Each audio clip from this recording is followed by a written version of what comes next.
mà chẳng em gặp con nó tên nhá lại chị đã biết tên mai bơ miên bơ là bơ ជម្រាបសួរពុកម៉ែបងប្អូនទាំងអស់គ្នាថ្ងៃនេះគឺខ្ញុំបានមកដល់ខេត្តមណ្ឌលគិរីហើយជាខេត្តដែលខេត្តខ្ញុំផ្ទាល់ដោយសារតែជួនកូនមកប្រឡងនៅថ្ងៃទី10ហើយខ្ញុំមកថ្ងៃនេះគឺថ្ងៃទី8ហើយក៏ជួប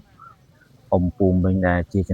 នជាតិដើមភាគតិចក៏ដើរលក់បន្លែផ្លែឈើនៅតាមក្បែររង្វង់មូលគោព្រៃហើយឃើញបន្លែគាត់ស្រស់ស្អាតក៏ចូលទៅថតគាត់ហើយជួយទិញគាត់ខ្លះដែរដោយសារតែខ្ញុំមិនទៅជាមានតម្រូវការសដោយសារយើងទៅពីចម្ងាយទៅគឺយើងស្នាក់នៅផ្ទះសំណាក់ទេអញ្ចឹងគឺយើងអត់មានទេហើយខ្ញុំក៏ទិញទៅឲ្យបងប្អូនខ្ញុំធ្វើទៅចង់ដឹង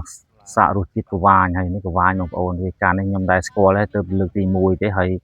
កវាញនេះដែរគឺយកទៅឆាជាមួយសាច់គោគឺប្រហើរស្តៀងខ្ញីតិចស្តៀងម្ដេងតិចបងប្អូនហើយឃើញប្រវត្តិដើរលក់ហ្នឹងឃើញថាអូយអាណិតតែនបងស្រីប្រហែលអ្នកនោះគឺថាមានកូនតូចកូនខ្លះតូចមែនតែនៅ3រុំភួយនោះហើយព្រឹកគឺតិចណាស់ដូរីយើងដឹងហើយតិចណាស់ឃើញដូចបងស្រីអាវលឿងនេះគាត់ស្ពាយសះមួយហើយយួរមកថងហើយស្ពាយកូនមួយទៀតហើយដូចបងស្រីខ្នោះដែរក៏អញ្ចឹងដែរកូនគាត់តូចតែអាចមើលទៅមិនទាន់បានមកគួបអញ្ចឹងបងប្អូនដែលឃើញហើយជួយទិញគាត់ផងហើយខ្ញុំជំនាញថាបន្លែគាត់អាចថានិយាយទៅធម្មជាតិ100%មកព្រោះបន្លែគាត់សិតបន្លែបេះពីព្រៃទេបន្លែពីច្រើនគាត់បេះពីព្រៃទេដូចជាកវាញអឺអាដើមសោមគល់អីហើយផ្ដៅហ្នឹងគឺធម្មជាតិ100%ហើយដូចសំបីតានោះត្រួយលពៅគាត់ហ្នឹងគាត់ដាំនៅតាមចកាបងអត់មានស្រោចទឹកស្រោចអីអាហ្នឹងគឺយើងដាំហើយគឺវាដុះមកគឺធម្មជាតិមកហើយខ្ទៀមអីហ្នឹងគឺថាធម្មជាតិ100%ហើយគាត់មកលក់ក្បែររង្វង់មូលគោព្រៃកន្លែងសួនកន្លែងចិត្តរង្វង់មូលហ្នឹងក៏មានបងសមត្ថកិច្ចយើងណែនាំគាត់ឲ្យទៅលក់គៀនខាងដែរកុំឲ្យទៅកន្លែងដែលភ្ញៀវទេសចរគាត់មកលេងដើម្បីទៅកុំឲ្យទៅកន្លែងគាត់ថតរូបអនុស្សាវរីយ៍ឲ្យគាត់ចង់លក់តាមហ្នឹងដើម្បីឲ្យភ្ញៀវទេសចរមកឃើញទិញដោយសារពួកគាត់មិនចូលទៅលក់ក្នុងផ្សារទេគាត់មិនចូលទៅលក់ក្នុងផ្សារដោយសារបន្លែប្រគាត់ថ្ងៃណាគាត់បេះបានគាត់មកលក់ថ្ងៃណាអត់គឺគាត់អត់ដែរទៅព្រោះគាត់លក់អ្នកដែលរកបានគឺគាត់មកលក់ប្រចាំថ្ងៃដែរតែពួកគាត់អាចដើរលក់តាមផ្លូវស៊ីផ្លូវតាមមុខផ្ទះតាមក្បែរសួននៅភ្ញៀវទេសចរទិញហ្នឹងហើយបន្លែគាត់បងឃើញហ្នឹងដូចចុងផ្ដៅគល់សោមបទៀបបារាំងអីហ្នឹងនិយាយទៅធម្មជាតិ100%ហើយឃើញបងស្រីមិញគាត់ស្ពាយកូនរុំកូនផងស្ពាយផងយួរផងបងប្អូនអើយឃើញជួយទិញគាត់ឆាប់អស់ផងដោយសារតែខ្ញុំដូចខ្ញុំថាចឹងខ្ញុំមកជួយកូនមកប្រឡងទេហើយយើងមិនមានអីត្រូវស្លោទេយើងក៏ជួយទិញគាត់ខ្លះដែរមិនទិញបានច្រើនទេគាត់ថាជួយទិញគាត់ខ្លះ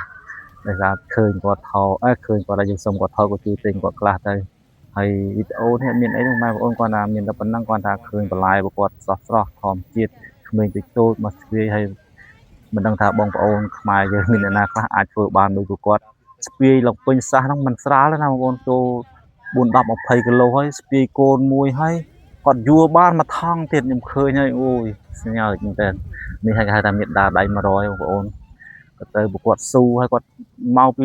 ស្ពាយដើរមកលក់ឆ្ងាយដែរមកពីខាងឡៅកាមកពីខាងអូរាំងមកពីខាងនេះតាមភូមិផ្សេងដែរនៅក្នុងក្បែរខេត្តមណ្ឌលគិរីយើងហ្នឹងហើយពួកគាត់គឺនិយាយតាំងពីដើមមកតាំងពីខ្ញុំធ្លាប់នៅមណ្ឌលគិរីពួកគាត់ដើរលក់តែអញ្ចឹងទេពួកគាត់ចូលក្នុងផ្សារទេពួកគាត់ដើរលក់តែអញ្ចឹងទេបាទហើយវីដេអូនេះថាគឺថាមានតែប៉ុណ្្នឹងហ្នឹងបងប្អូនអើយយកខំមកវាយទៅđây បាយប៉លីបែបមានប៉លីទិញទៅđâyអ្នកលក់ទៅđâyគួរឲ្យញៀវអ្នកលក់នេះចង់